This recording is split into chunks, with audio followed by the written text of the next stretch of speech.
So far we have talked about what are the different types of reproduction that is being carried by different types of living things we have learnt. Let us move to the next topic. In how many steps or in how many stages a living thing is able to reproduce its young ones, we are going to learn now. So that is steps of asexual reproduction.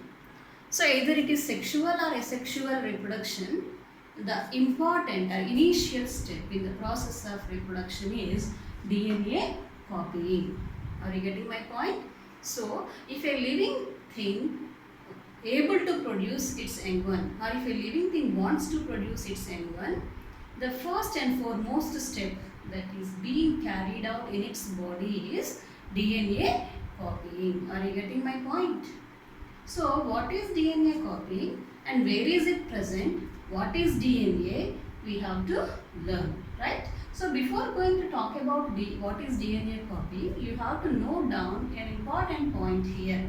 That is, a living body is made up of many cells, right? If it is unicellular organism, only one cell.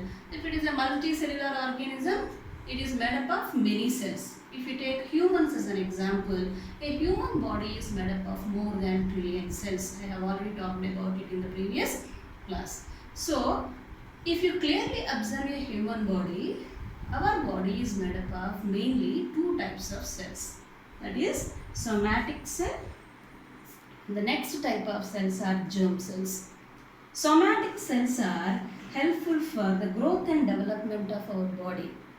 They have no role in the process of reproduction. That means they will never involve in the process of reproduction. They only helpful for the growth and development of our body. Whereas another group of cells, I have already told. What are they? Germ cells. Germ cells, which are also called as gametes. Germ cells or gametes, these cells play an important role in the process of reproduction. They involve in the reproduction process to produce their young ones. Are you getting my point? So a living body is made up of two types of cells. First one is somatic cells, which have no role in reproduction. They only helpful for the growth and development of our body. Another group of cells are called germ cells or gametes, which are helpful for the reproduction process. Are you getting my point? So now let us move to the next important topic, that is called DNA copying. Either it is a somatic cell or a germ cell, whatever it may be, a cell at its center contains what?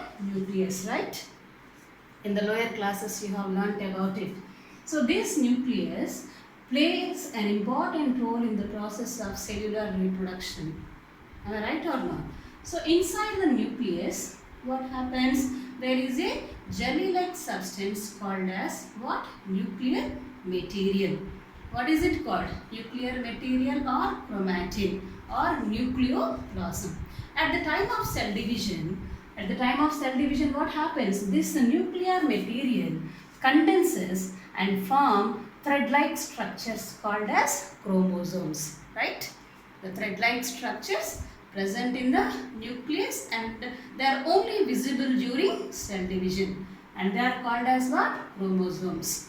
And the number of chromosomes to a species is always standard. As humans we have 23 pairs of chromosomes. That means totally 46 chromosomes. A living thing with 23 pairs of chromosomes is considered as a human being, right? So these chromosomes carry a genetic material called as what? DNA. Full form of DNA in the lower classes you have learned. What is it? Deoxyribose nucleic acid. Where is it present? It is present on the chromosomes. Are you getting my point? So this DNA acts as a genetic material. Why is it called as genetic material or blueprint? Why is it called as genetic material? Because the structural and functional information of a living body is stored in the form of information in the DNA. So in the future, what type of characteristic features you have to get, what type of diseases you will get, how much tall will you grow, how much fat will you grow, every information regarding your structure, your functions.